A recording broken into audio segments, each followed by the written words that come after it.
video is going to focus mostly on the Glock Gen 5 pistols, the new Gen 5 pistols, and talk about Glock perfection, and which is kind of their mantra. So I was able to pick up the new Gen 5 Glock 17 and 19. And for those of you who might not have seen the announcement, because Glock, from what I've seen, has kind of kept it low key. They released new model Gen 5s. And as you may notice, they have front serrations and the lack of a half moon cutout, which Glock should have done from the get-go, in my opinion. And yes, these are non-MOS models. Like I said, these are brand new. So these are not the MOS models. So we're going to talk about this, and we're going to have a conversation on Glock. I'm going to try and keep it brief, but I suspect this will be a fairly lengthy video, at least for me. So this is what the Glock Gen 5 should have been from the get-go. For those of you not familiar, although I'm sure most of you are, this is an old or a first release Gen 5. As you can see, pretty standard fanfare, half moon cutout, no front serrations. And the front serrations, I guess I can live with, because you can do aftermarket stuff. I almost feel like Glock added the front serrations just to appease everyone, because you can tell they just kind of half-assed it, in my opinion. They're there. They did not cut it very deep. It's not a very aggressive front serration, but they did add them nevertheless, so that's cool. This is my Glock 19X, so this is what's considered a crossover gun. This and the Glock 45 are considered crossover guns. They are Gen 5, although they do not carry that label, but you can see they have the Gen 5 features, Gen 5 barrel. For all intents and purposes, they're just a crossover with Gen 5 features. But you can see these cock serrations were done by ATEI. Very deep, very aggressive, very nice cuts. And then these are the factory cuts from Glock. So not near as fat or thick or deep, but like I said, at least Glock's trying to get with it. So the half moon cutout was the thing that I just could not accept, because this on the 19 it's very uncomfortable. For my hand size, it's very uncomfortable for me. For some people, it didn't bother. I did not like it. I thought it was stupid.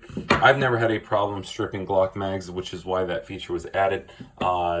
So I don't really know why they felt the need to, but if you really need to, you shouldn't have a problem stripping a Glock mag on these models either. So yeah, anyway, as you can see, weapons are clear, magazine removed. This is the 19, this is the 17. I'm gonna go ahead and slam the slides home. So Glock is getting there, guys. So talking about perfection, I do have to say safely that this is the best model of Glocks now that they've released. So a lot of people are kind of confused. I've gotten some comments on Instagram and stuff like, hey, you know, what are these? Are these MOS models? Are these FS models? So meaning front serrations. I don't know if anybody remembers, but I think it was last summer or the summer before, Glock released Gen 4 17s and 19s called FS models, and all they had was front serrations, and they were a very limited run. I don't think these are called FS. They might be, and I could be completely off, but I suspect these models are going to become the new standard. Okay, these might have the FS designation, but I suspect that these are going to be the standard production model, replacing this. That is my assumption. I do not know that for fact, so if I'm wrong, I'm wrong. So again, entirely speculation. So let's talk about the Gen 5 pistols, how this differs from the Gen 3 and Gen 4, which I jumped in on the Gen 3. My first handgun ever that I purchased when I was 21 was a Gen 3 Glock 17. I bought it when I was stationed out in California at Camp Pendleton, the commissary out there on Main Side, and that was my first handgun. And I just kind of fell in love with Glocks. I fell in love with their simplicity. I just really liked how they functioned, how they looked. A lot of people think Glocks are ugly. I do not. So let's talk about the features and kind of things I like and things I don't like. So the magwell is flared. All right, the magwell is flared on the Gen 5 slightly, ever so slightly, and that's not necessarily a bad thing. You still have this cutout in the back, and from what I have been told, this is for excess debris and grit to fall out throughout the gun. Now, I always plug this with a grit plug, and that's part of the reason I wanted to do this video, is because I have a bunch of aftermarket things I'm about to throw on there, and we'll get into that. But I just want to show stock Glock 17s and 19s of the new Gen 5 models. Okay, so that's going to be filled. Flared magwell, that's good to go. The undercut on the trigger, I kind of feel, and I could be wrong, I kind of feel as if they have brought these up a little bit higher. Most of you who shoot Glocks extensively know you can get a blister on your middle finger if you run your Glock hard and give it high round counts, or just hand it for a very long length of time. You can get a blister. So what I like to do is I like to take a Dremel and I like to file that down. So one, give me a higher cut so I can get a higher grip on it, and two, to smooth it out. So after I Dremel it, I'll smooth it out, and that gives me a higher grip, and then I don't get those blisters on my middle finger if I shoot a lot, which I intend to. Triggers, I do feel like are improved. With that being said, I did order some aftermarket triggers. In this particular case, I have traditionally ran Haley Strategic Glock skimmer triggers. That's what my 19X has. That's what my Gen 4 19 has. Yeah, so I went with Zev Technologies this time again. I'm going to install that after this video. But the triggers on the Gen 5, I think they're perfectly fine. Now, there have been some heavy hitters as of late. The CZP-10C and the HK VP9 really come to mind. Like, those two companies, I mean, those two guns are really good from the factory. I mean, they were great triggers. I hear the Walther PPQ has a great trigger. I mean, so Glock kind of needed to step up their game, and their Gen 5 triggers, in my opinion, are definitely better than older generations. So there is definitely a definite improvement. So I just feel like they're a little bit smoother, crisper, and they have that tactile, audible reset that everyone seems to like. That's really not important, but it is, I guess, pleasing to most people. I can kind of get behind that. So looking at the 17 and the 19 really, but the magazine release on the Gen 4s and 5s, I think are obnoxious. So number one, I don't think they protrude enough, so you'll definitely want to replace it with aftermarket parts, in my opinion. And the edges are extremely sharp.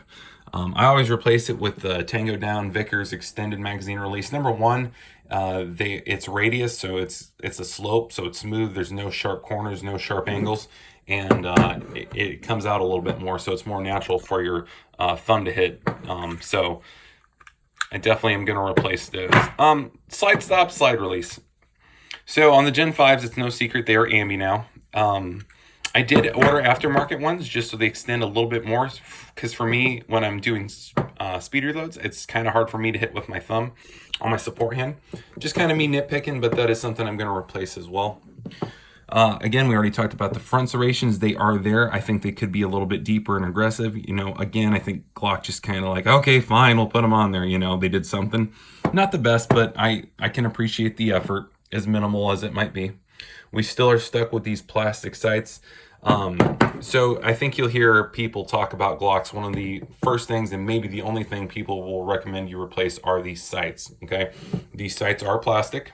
They are not very good, but I can appreciate that because I think Glock even acknowledges that these are nothing more than placeholders, and people are going to put what they want to put on there. So I can appreciate that, keeping the cost down with just these cheap plastic sights, and then you can put on whatever you want to. In this particular instance, if I do not run a red dot nowadays, like on my Glock 19X, I have a Trijicon RMR that I had the slide milled for. If I am not going to run a red dot on handguns, I have kind of come around to running fiber optic front with a blacked out rear, adjustable if possible. I don't think Dawson Precision has adjustable Gen 5 sights yet, so I have opted for just a standard Dawson Precision blacked out rear, fiber optic front. I have a Glock adjustment tool, so it shouldn't be an issue, but I do like to zero the irons if possible with iron sights, but unfortunately I do not believe, as far as I know, that's an option currently. So I'll be installing those in short order. And then other than that, I believe that's it. So I'm replacing the sights personally. That is the one thing that is a must. Slide release, magazine release, that's all going. Grip plug, new trigger, and that's just my personal preference. The stock trigger is perfectly serviceable. It's perfectly fine. I do install a back strap with kind of the beaver tail, the overhang, because when I grip the gun, as particularly on the 19, I have a tendency to get slide bite from the back fat of my hand. When I mash it up there, the slide will come back and cut me. So I put that on too, and also I want a little bit bigger grip than this configuration, and of course the Gen 4s and Gen 5s accommodate that. What else can I say about that? So the PVD finish, that was another thing I think guys didn't want to get front serrations milled into their old Gen 5s, is because they are very difficult to mimic this DLC finish, I believe it's called. It is like a super hard and durable finish. I really like it. So kudos on Glock for doing that. So that's good to go. Other than that, guys, I think these are the best. I know I was semi-negative on this, but these are the best generation of Glock to date, in my opinion. I don't think Glock has reached perfection yet, but you know, they're trying. Yeah, that's about it. And as far as handguns go, you know, it's hard to beat the utility of a Glock. The Glock 19 is great for concealed carry. It's kind of the perfect size. And the Glock 17, I mean, that's the OG Glock, right? I mean, that's the one that started it all. So, yeah, just kind of a look over once more. I mean, it's a Glock. It's nothing flashy. Again, I'm going to replace some stuff on it, but I just want to show them off before I did that. And like I said, I'm not sure too many people are aware that Glock are releasing these models. Like, you can get non-MOS versions now. Obviously, they got rid of the half moon cut and added front serrations, so that's pretty cool.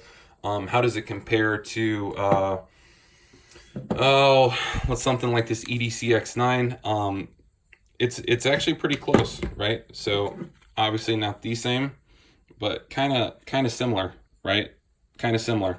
So this, by the way, I know I've talked about it in length on my channel, but man, if you can snag one of these, this is awesome. This is essentially a Glock 19 size double stacked 9mm 1911. That's pretty freaking cool. But that's not, this video is not about that. So guys, just kind of recap, these are the best generations of Glock to come out to date, or models, whatever you want to call it.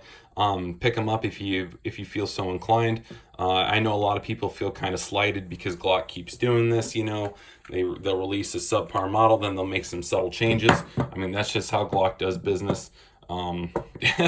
Yeah, I don't know what else to say about that, but hit me up if you have any comments, questions, concerns, whatever, or other opinions about it. You know, maybe something I said you totally didn't agree with. Well, if that's the case, just comment below and we can have a discussion about it if you want. But again, these are all my opinions, and as I've stated, a lot of these facts or things or opinions are just mine, and I might get proved wrong later on down the road, like the fact that I think these are going to become the standard production guns.